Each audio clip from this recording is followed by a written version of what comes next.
ಐಡಿಯಲ್ಲಿ ಕೊಡೋದು ಬಿಡೋದು ವಿವೇಚನೆ ಏನು ಸಂಬಂಧಪಟ್ಟಂಥ ಶಾಸಕರು ಒಂದೇದು.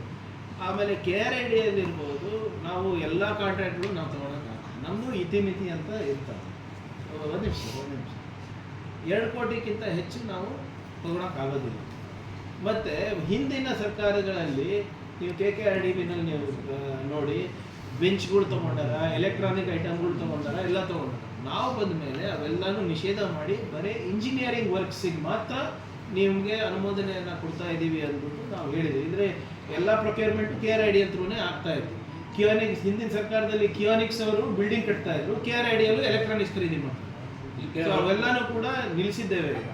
ಈಗ ಅಂಥದ್ದೆಲ್ಲ ನಾನು ಲೋಪ ಆಗಿದೆ. ಅಂದರೆ with respect to quality of work ಅದರಲ್ಲಿ ನಾವು ಆ್ಯಕ್ಷನ್ ತಗೋತೀವಿ. ಯಾವುದಾದ್ರೂ ನೀವು ಹಿಂಗೆ ಇಂಥ ಕಡೆ ಆಗಿದೆ, ಚಿತ್ತಾಪುರ್ನಲ್ಲಿ ಆಗಿದೆ, ಕೊಪ್ಪಳದಲ್ಲಿ ಆಗಿದೆ, ಬೀದರ್ನಲ್ಲಿ ಆಗಿದೆ ಅಂತ ಹೇಳಿದ್ರೆ we will definitely take action. ಇಲ್ಲ ಅವ್ರ ಪ್ರಕಾರ ಓವರ್ಲ್ಯಾಪ್ ಆಗಿದೆ. ಯಾವುದು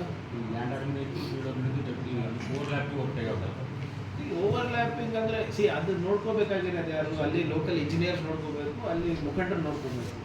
ಈಗ ಒಂದೊಂದು ಸರಿ ಏನಾಗಿರ್ಬೋದು ಅಂದರೆ ಒಂದು ಯಾವುದೋ ಒಂದು ಇಂಟರ್ನಲ್ ರೋಡ್ ತೊಗೊಂಡಿದ್ವಿ, ನಮ್ಮ ಮನೆಯಿಂದ ನಿಮ್ಮ ಮನೆ, ನಿಮ್ಮ ಮನೆಯಿಂದ ಅವ್ರ ಮನೆಯಿಂದ ಇನ್ನೊಂದು ನಮ್ಮ ಭಾಗ KRIDಯಲ್ಲಿ ಕೊಟ್ಬಿಟ್ಟಿರ್ತಾರೆ, ಯಾವುದೋ ಹೆಡ್ ಆಫ್ ಅಕೌಂಟ್ ಬೇರೆ ಇರ್ತಾರಂತ, ಅದು UDನಲ್ಲಿ ಬರುತ್ತೆ ಅಂತ ಅವ್ರಿಗೆ ಕೊಟ್ಬಿಟ್ಟಿರ್ತಾರೆ.